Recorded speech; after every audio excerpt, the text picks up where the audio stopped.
That if people have a platform to mobilize, they are able to set new demands on the industry and shift the market, but also force the food industry to shift with it, creating a more sustainable world. And hopefully we can expand this and make it a sort of trickle effect on different industries.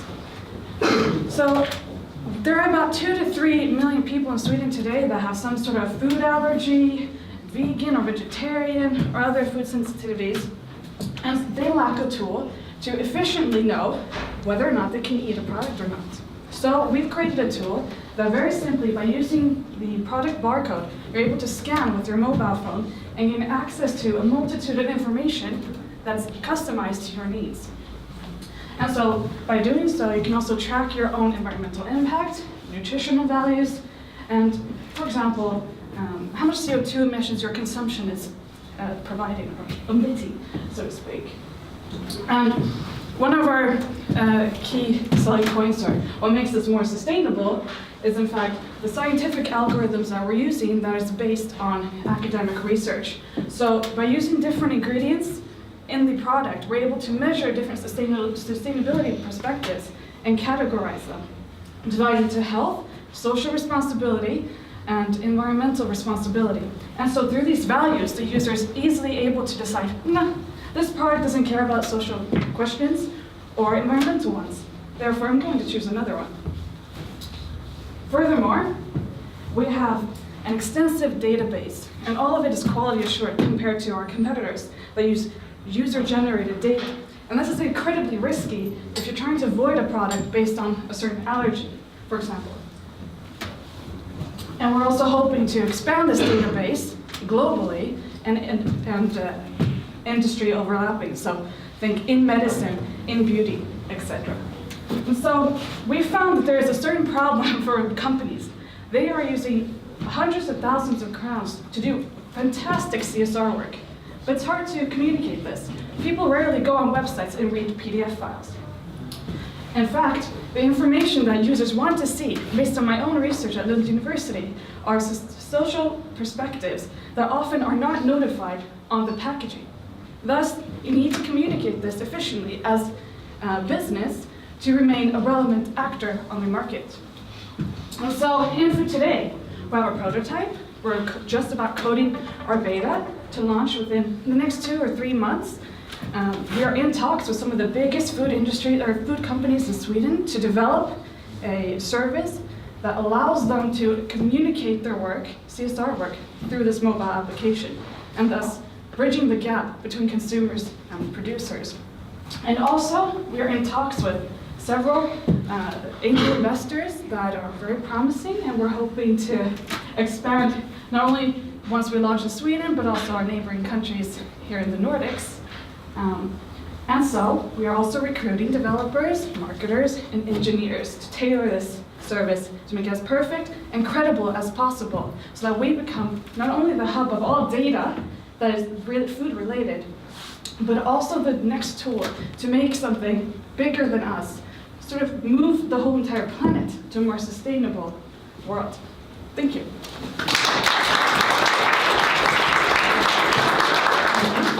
What do you take away from the weekend? Well, a lot of inspiration. And I'm so happy and pleased to see that a lot of us entrepreneurs in this room want a more sustainable planet and are willing to work very hard to make that happen. So that's one of those. So there is hope. There is hope. Oh, wonderful. There's hope. I have hope for some questions. Do you have any? I have that one. What is the business model? And the second one, in how many products have you tried that so far? Because if you go through the database, it's going to be quite huge. If you get CSR, for example, you need to go abroad, and then if you have to go through the ingredients and so on. And what is the plan in the future? Are you planning to do it in specific products, or like because the supermarkets, for example, they're huge. Assortments? Yeah, exactly. Yeah, a local ICA store here in Sweden has about 8,000 items. Yeah. So our database at launch covers the majority of what's in that store. And the business model, there are several revenue streams that we've developed. 2 of them I've sort of mentioned a bit loosely. It's our database that we're expanding and is quality assured. And secondly, we have the CSR communication system that we're developing with larger companies. So they have the need to distribute CSR work and lack the means to do so, and we're creating a platform for them that they subscribe to, and this is a revenue-based model pricing setting that we're using. So some local actors as well as big companies are able to communicate this fantastic CSR work, so we want to sort of democratize CSR work.